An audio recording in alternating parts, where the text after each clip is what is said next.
Taking myself off social media is a wake-up call to anyone and everyone who follows me. I had the dream life. I had 500,000 people interested in me on social media, on Instagram, sorry. I had over 100,000 views on most of my videos on YouTube. To a lot of people, I made it. I made it. I made it. On November the 3rd, Isana O'Neill, Australian model and Instagram star who has over 612,000 followers, announced that she's going to quit social media. Isana deleted over 2,000 pictures, and on her last post on YouTube, she said that social media is not real life. Isana revealed that lots of pictures she posts was shot intentionally. Some of them took hours to shoot in order to post on Instagram and get liked and shared. The news, rather than shocking, had led people begin to rethink their life with social media, about what they saw, who they met, and how they treat the contents that had posted on Facebook, Snapchat, Instagram, and other apps. The life people post on social media somehow created a false identity for everyone. Instead of sharing life moments for joy, those pictures and videos had become a tool to satisfy personal pride. I think it's true that Instagram is not real life, and a lot of people use social media as sort of like an escape and something to like just get their minds off of the reality and to make people think that they have a good life.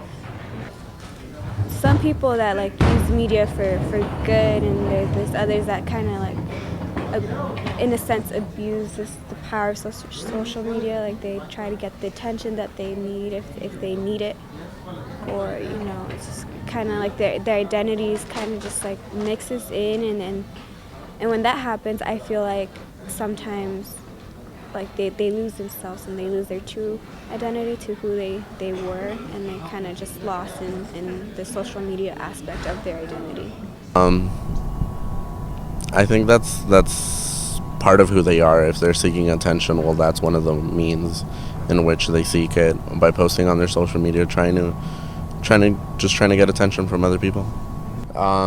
So there was this person that I met that was supposedly like they worked out, and they said that they would go work out like various amount of times, and I knew them because they went to the college that I went to, and then once I met them, it turned out that they really wouldn't go work out. They would just go to the gym to like take pictures, and then they would add filters on, and they would edit their pictures, so it would make themselves seem as if they were something, but they weren't in reality.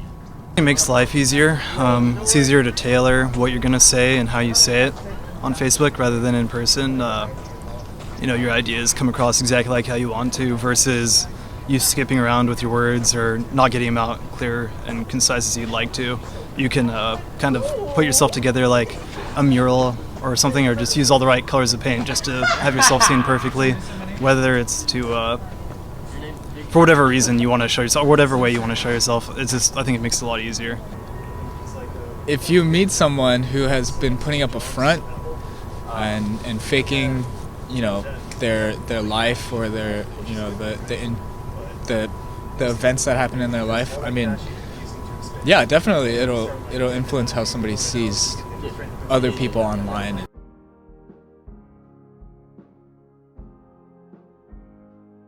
I have everything to lose by doing this. But majority of people watching this that don't have a career on social media, you have nothing to lose. You have everything to gain. There are people around you. Go do things that you love to do in the real world. Volunteer, help out somewhere, go to an animal shelter, go to a cafe and just sit and meet people, go on a bus. There are people around you.